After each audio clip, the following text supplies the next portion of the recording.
அம்பாறை மாவட்டத்திலுள்ள சீரும் சிறப்பும் மிகுந்தோங்கும் வந்தாரை வரவேற்கும் காரதீவில் பிறந்து கலை இலக்கிய பணியாற்றிக் கொண்டிருக்கும் செங்கதிரோன் என அடைமொழியோடு அழைக்கப்படும் தம்பியப்பா கோபாலகிருஷ்ணனை தென்றலின் தேடல் வாயிலாக வெளிக்கொணர்வதில் தென்றல் செய்திகள் பெருமை கொள்கிறது. கோபாலகிருஷ்ணன் என்னுடைய பெயர், இயற்பெயர். என்னுடைய புனை பெயர் செங்கதிரோன். நான் மட்டக்களப்பு மாவட்டத்தில், அதாவது அப்போதைய மட்டக்களப்பு மாவட்டத்தில், அப்போது அம்பாறை மாவட்டம் உருவாகியிருக்கவில்லை, அது மட்டக்களப்பின் கீழே இருந்தது. அப்போது 1950ஆம் ஆண்டு காரதீவிலே பிறந்தேன். பின்னர் இள வயதிலேயே என்னுடைய பெற்றோர் பொத்துவில் கிராமத்துக்கு குடியேறி விட்டபடியினால், அந்த பொத்துவில் கிராமம் மட்டக்களப்பின் தென்கோடியிலே அமைந்துள்ள கிராமம். அங்கே என்னுடைய ஆரம்ப கல்வியை மெதடிஸ்ட் மிஷன் அரச தமிழ்கலவன் பாடசாலையிலே கற்று 5ஆம் ஆண்டில் புலமை பரிசில் பெற்று வந்தாரங்குளை மத்திய மகா வித்தியாலயம், இப்போது கிழக்கு பல்கலைக்கழக தொகுதியாக இருக்கின்ற அந்த கல்லூரியிலே வந்து விடுதியிலே தங்கியிருந்து அப்போது உயர்தர விஞ்ஞான வகுப்பு வரை படித்து, பின் நீர்ப்பாசன திணைக்களத்தின் பயிற்சி கல்லூரி ஆகிய கல்காமுக நீர்ப்பாசன பயிற்சி கல்லூரியிலே 2 வருடங்கள் நீர்ப்பாசன பொறியியல் டிப்ளோமா பயிற்சியை பெற்று வெளியேறி தொடர்ந்து நீர்ப்பாசன திணைக்களத்தில் நான் பணிபுரிய தொடங்கினேன். இதுதான் என்னுடைய ஆரம்ப காலம். பிறகு தொழில் ரீதியாக நான் நீர்ப்பாசன திணைக்களம், அதற்கு பின்னர் வேறு வேறு அதிலிருந்து நான் நீர்ப்பாசன திணைக்களத்திலிருந்து ஓய்வு பெற்ற பின்னர் யுனப்ஸ் என்கின்ற United nation office for project saves என்ற ஐநா நிறுவனத்தில் பிரதேச பொறியியலாளராக பணியாற்றி, பிறகு வேறு வேறு நிறுவனங்களிலும் நான் அதே பதவியிலே பணியாற்றி 2010-13 பகுதிகளிலே கிழக்கு மாகாண பாடசாலை கல்வி பணியகத்தின் மட்டக்களப்பு மாவட்ட பணிப்பாளராக பணியாற்றி, அது ஒரு தொழில் முயற்சி. கலை இலக்கியங்களை பொறுத்தவரை பாடசாலை காலத்திலேயே நாங்கள், உங்களுக்கு தெரியும், பாடசாலை காலங்களிலே வகுப்புகளிலே கையெழுத்து பிரதிகள் நடத்துவார்கள். அந்த வகையிலே என்னுடைய தனி முயற்சிகள் அந்த கையெழுத்து பிரதிகளில் தான் ஆரம்பித்தேன். பின்னர் நீர்ப்பாசன, முன்பு கூறியது போல, நீர்ப்பாசன அந்த பொறியியல் டிப்ளோமா பயிற்சி நெறி காலத்தில் அங்கே நீர்ப்பாசன பயிலுனர் தமிழ்கலாமன்றம் என்று ஒன்று இருந்தது. அதற்கு செயலாளராக இருந்தேன். அந்த கலாமன்றத்தினால் அருவி என்கின்ற சஞ்சிகை வெளியிடப்பட்டது. அதிலேயே எனது முதலாவது நற்கவிதை வேண்டும் என்ற கவிதையை நான் எழுதினேன். அதுதான் எனது அச்சேறிய முதல் கவிதை. அதற்கு முந்தர் கையெழுத்து பிரதிகளிலே கவிதைகள் இருந்தாலும் கூட அந்த அருவி சஞ்சிகையிலே வந்த என்னுடைய கவிதை, முதற் கவிதை, அச்சேறிய கவிதை அதுதான். அதன் பின்னர் அந்த நேரத்திலே நான் 19-20 வயது இளைஞனாக இருந்த காலம். அந்த வகையிலே 70ஆம் ஆண்டு தொடக்கம் 75 வரை சுதந்திரம் பத்திரிகையிலே தமிழ் உணர்ச்சி கவிதைகளை நிறைய எழுதினேன். அதன் பின்னர் தொடர்ந்து கலை இலக்கிய உலகிலே பத்திரிகைகள், சஞ்சிகைகள் என்பவற்றில் என்னுடைய ஆக்கங்களை படைத்து கொழும்பு தமிழ்ச்சங்கத்தினுடனான தொடர்பு ஏற்பட்டதன் பின்னர், அது 1975ஆம் ஆண்டிலே அதன் செயலாளராக இருந்த அவர் இப்போ அமரராகிவிட்டார், கந்தசாமி மாஸ்டர் என்று சொல்லுவோம்.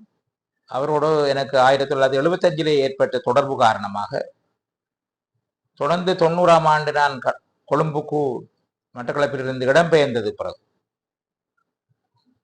என் குடும்பத்துடன், நான் காரதீவை சேர்ந்தவன், மட்டக்களப்பு மூத்தாரத்திலே திருமணம் முடித்தேன். அந்த குடும்பத்துடன் நான் அப்போது இருந்த அசாதாரண சூழலிலே ஊரிலே இருக்க முடியாமல் கொழும்புக்கு போக வேண்டி வந்து விட்டது. அதனால் அங்கு சென்றதும் அந்த தொடர்பு 75ஆம் ஆண்டு ஏற்பட்ட தொடர்பு மிகவும் இறுக்கமாகி 90ஆம் ஆண்டிலிருந்து சுமார் 20 வருடங்கள் கொழும்பு தமிழ்ச்சங்கத்தின் ஊடாக நான் பணியாற்றியது. அந்த தொடர்பும் பணிகளும் என்னை இலக்கிய உலகுக்கு முழுமையாக அறிமுகம் செய்தது. அந்த நேரங்களிலே அதன் கொழும்பு தமிழ்ச்சங்க பணிகளிலே தீவிரமாக நான் பங்கு கொண்டிருக்கிறேன். முக்கியமாக அது வெளியிட்ட ஓலை சஞ்சிகையின் சாபகாசிரியராக நான் இருந்து பணியாற்றினேன். தொடர்ந்து ஆக்கங்களை வெளியிட்டு விளைச்சல் என்கின்ற காவியத்தை, நீலாவணன் எழுதிய வேளாண்மை காவியத்தின் தொடர்ச்சி விளைச்சல் என்கின்ற அந்த குறுங்காவியத்தை எழுதினேன். அது தவிர சமம் என்கின்ற ஒரு உருவ கதை தொகுதியை நான் வெளியிட்டேன். பின்னர் யாவும் கற்பனை அல்ல என்கின்ற சிறுகதை தொகுப்பை வெளியிட்டேன். நிறைய நூலாய்வுகளை நிகழ்த்தி இருக்கிறேன். 100க்கும் மேற்பட்ட நூலாய்வுகளை நூல் வெளியீடு அறிமுக விழாக்களிலே கலந்து கொண்டு நூல் ஆய்வு, நூல் அறிமுகம், விமர்சனம் என்று 100க்கும் மேற்பட்ட நூல்களை செய்திருக்கிறேன். கவியரங்குகளிலே பங்கு பெற்று இருக்கிறேன், தலைமை தாங்கி இருக்கிறேன். இவ்வாறு என்னுடைய கலை இலக்கிய முயற்சிகளை நான் தொடர்ந்து நிகழ்த்தி கொண்டிருக்கிறேன். அந்த வகையிலே மட்டக்களப்பிலே கண்ணை கலை இலக்கிய கூடல் என்ற அமைப்பை 2011 ஏற்படுத்தி அதன் தலைவராக இருந்து வருடா வருடம் கண்ணகி கலை இலக்கியங்களை மக்கள் மத்தியிலே கொண்டு செல்கின்ற, கண்ணகி கலாசாரத்தை வளர்த்தெடுக்கின்ற, கிழக்கின் கலாச்சாரம் கண்ணகி கலாச்சாரம்தான் என்கின்ற அந்த அந்த நிலைமையை ஏற்படுத்துவதற்காக கண்ணகி கலை இலக்கிய விழாக்கள் 9 விழாக்களை 2019 வரை நடத்தி இருக்கிறோம். அதனால் வெளியிடப்படுகின்ற கூடல் என்கின்ற விழா மலர் ஒவ்வொரு வருஷமும் நாங்கள் வெளியிடுவோம்.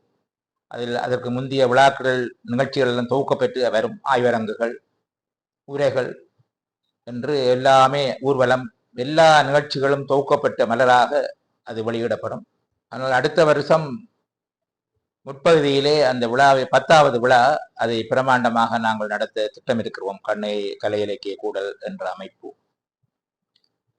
இந்த வகையில தான் என்னுடைய கலை இலக்கிய முயற்சிகள் நடந்து கொண்டிருக்கின்றன. இடையிலே 2008ஆம் ஆண்டிலே செங்கதிர் என்கின்ற ஒரு தனி மனித முயற்சியிலே சஞ்சியை வெளியிட்டு வந்தேன். மாதம் கிரமமாக 5 வருடங்கள் வெளியிட்டேன். 61 இதழ்கள் இடையே விட்டு பிற இன்னொரு இதழ் 62 இதழ்கள் வெளிவந்தன.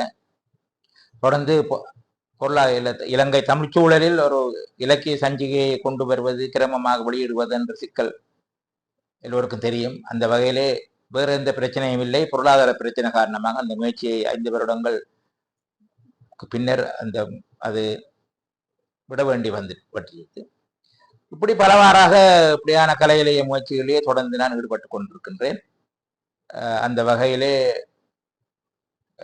இன்று தென்றல் ஆசிரியர் கிருபாகரன் அவர்கள் என்னை வந்து என்னை பற்றிய இந்த விஷயங்களை உங்களுக்கெல்லாம் கூட சொல்லி என்னை அன்போடு கேட்டிருந்தார். அந்த வகையிலே இந்த விவரங்களை வெளியிட வேண்டிய ஒரு சந்தர்ப்பம் இன்று ஏற்பட்டிருக்கிறது.